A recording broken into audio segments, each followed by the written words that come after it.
I'm in SPSS and we're going to look at building a general linear model.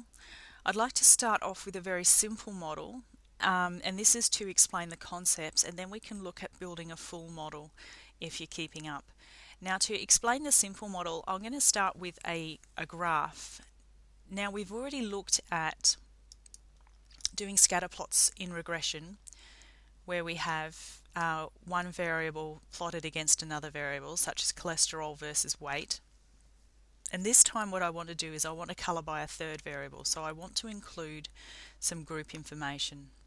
So I could choose either gender or ab fat. I'm going to just choose abdominal fat just because it gives us a nicer looking graph to discuss. So if I click OK, you can see what I get here is a scatter plot as I've seen before, but now we're colouring by a third group. So we can look at, within this relationship between weight and cholesterol, is there a different effect depending on the amount of abdominal fat that you have? And this is how we're building our general linear model. We're asking to see, if we've already accounted for one variable, what is the effect of another? And it looks like here that even inside this relationship of cholesterol increasing as weight increases, there is a higher increase in cholesterol for people with severe abdominal fat than there is for people with low abdominal fat. And so we're going to look at this with the model. To build the general linear model, we go to Analyze, General Linear Model. Make sure you don't choose the generalized linear model. This is a more advanced model, and we're interested in univariate, the first option. Our dependent variable is cholesterol. Now let's just keep the model simple, so I'm not going to put all of these variables in the model, although we can do that after. The fixed factors, these are any categorical variables that you have, and we're just going to look at ab fat. And a covariate is something which co-varies with the dependent variable, and this would be another continuous variable. So I am going to put weight into this one. Now by default, I believe that SPSS will build a full model with all interactions, and we just want the simplest model with the main effects. So we're going to go to Custom, select both of these, choose Main Effects, and then click Continue. In contrasts, we can choose just simple contrast for ab fat. We don't really need any plots at this stage. Now for any model that we build, we should be saving the residuals and taking a look at those. I won't do this for every single model we build just for time reasons, but I'll just do it for this first one to check that you are remembering to do it. So it's probably easiest if you choose your unstandardized predicted values. So this is the value of cholesterol we would predict for each person based on their weight and level of abdominal fat. Now this is not going to be a perfect prediction because our model is not going to be perfect. So there will be a little bit of error in every prediction, and these things left over are the residuals. And we're going to look at the standardized residuals, and this kind of just puts everything on the same scale so it's easier to look at. So pick that one there. Continue. Can't remember what's in options. Let me just have a look for display means. Yep, go on, show us the means for ab fat. Compare main effects. I don't know what that's going to do. Oh, it's going to put confidence intervals around it. We'll just have a look at it and we can ignore it if it's not being particularly helpful. Ignore bootstrapping. Now you will not need random factors in this subject, and you won't need any weighting. Okay, so every time you see a p-value or a significance, it means that a test was run. For the general linear model, you'll find that we have a test for each variable that we're interested in, and then there's a couple more. There's another one for the intercept, and this is not particularly important. It just means, are we starting off at 0 or are we starting somewhere else? So if we look back at the weight and cholesterol one, if I just double click this out and scale, if I set the scale to 0, and if I not that one, set this scale to 0.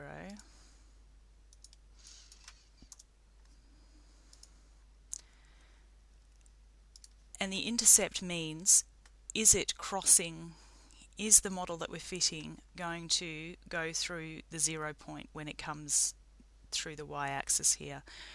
So is this going to fit us multiple regression lines? Add fit line at subgroups, it will, nice.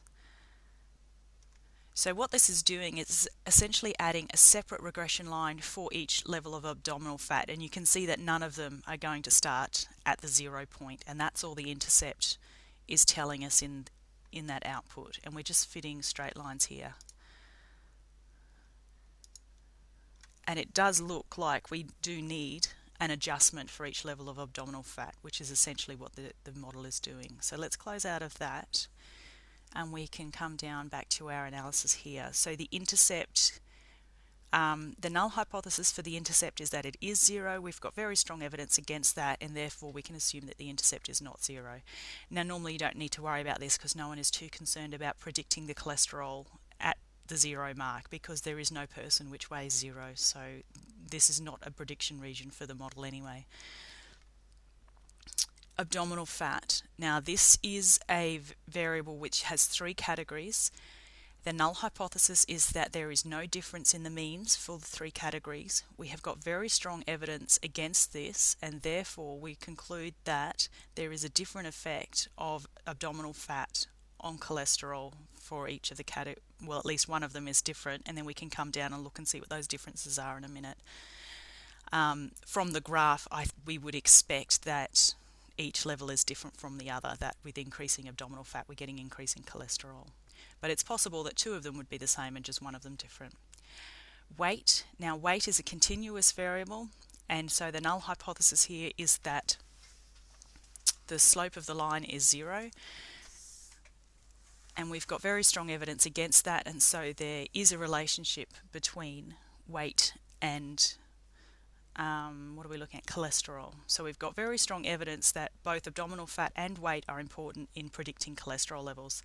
Our adjusted R-squared is 0.9, so we're explaining about 90% of the variation in the data with this model, which is really high, and it's mostly really high because it's fabricated data, it's not real data. So, abdominal fat, which is the easiest one to look at. This is probably the best one here, the estimated marginal means. So this is saying what is the average cholesterol for each of these levels of abdominal fat. And so with low abdominal fat we've got a level of 5.4. I can't remember how cholesterol's measured.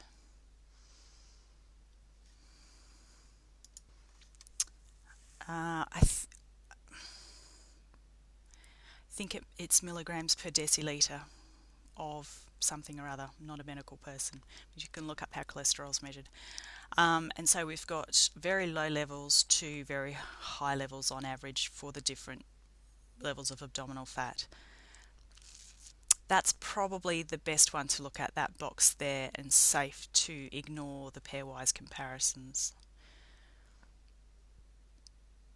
We can see that none of these confidence intervals overlap, and so we do have a significant difference between all of these groups. We've got more tests on cholesterol. So if we go back to our model, you can see that we've got 2 new variables here, our predicted variables. So we might call this, what should we call this? Simple model.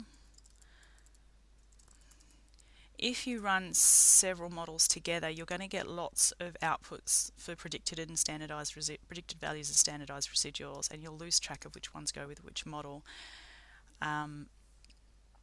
So I'm just going to label these, and I may not output them for all models until we've finished. Simple model, standardized residuals. I might even change that to be predicted. Z residuals. The Z stands for standardized, if I haven't said that before. If you just took the unstandardized residuals, then that wouldn't have the Z on it. And what this does is it makes sure that all the residuals are centered around 0, which they should be anyway, but it scales them down so that they mostly lie between -3 and 3. And it means that you're able to compare residuals across models and also across the range of the values. So if we look at these, because we want to check that our residuals are normal, we can do a histogram of the standardized residuals. So this is the errors, all the bits left over. We're interested in checking that they are normal. And that's a little bit skewed to the right, but that looks okay. We could have put a curve over that actually. Let's do that. Yeah, so it's a little bit, we're missing, either we've got a couple of extra values on this side or we're missing some on this side. So it's not quite normal. We could do, and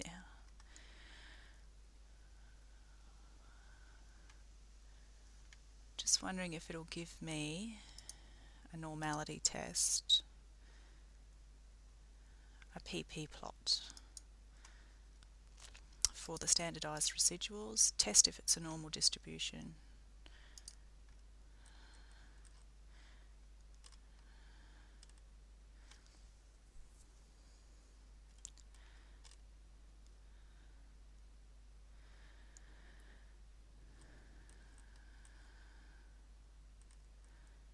It's looking a little bit wiggly, but I'm going to accept it in this case. I know that with the full model the residuals do turn out to be normal. In this case there's a little bit of a problem with them. So you could, if this was as far as your model went and you ended up with residuals that were not quite normal, then you might need to add in that perhaps some further adjustment to the model was needed to account for these residuals. The other thing that we're interested in looking at, we can do with a scatter plot, and we want to see if, and this is the same as for regression, we want to see if the amount of variation in the error is the same for the whole range of the predicted values. So we're predicting values for cholesterol which go from 5 point something or other up to about 6.2, and we want to know, is there the same amount of error in the model across all areas of the predicted values. So we're putting the predicted values along the x-axis and the standardized residuals on the y-axis. And here's our 0 line, and often it's worth adding that 0 line in. It's a little bit frustrating that SPSS won't give you all of these diagnostic graphs just for you, because it's certainly a standard feature in Minitab, and so it'd be handy if it would just spit them out. So there doesn't seem to be any patterns here. If there was a curved relationship between weight and cholesterol, then we might see a curve come out in the residuals here, but I can't see any patterns there. So that's the simple model. What's the time? I'm going to stop there and I'll do a separate video on the more advanced model with interaction.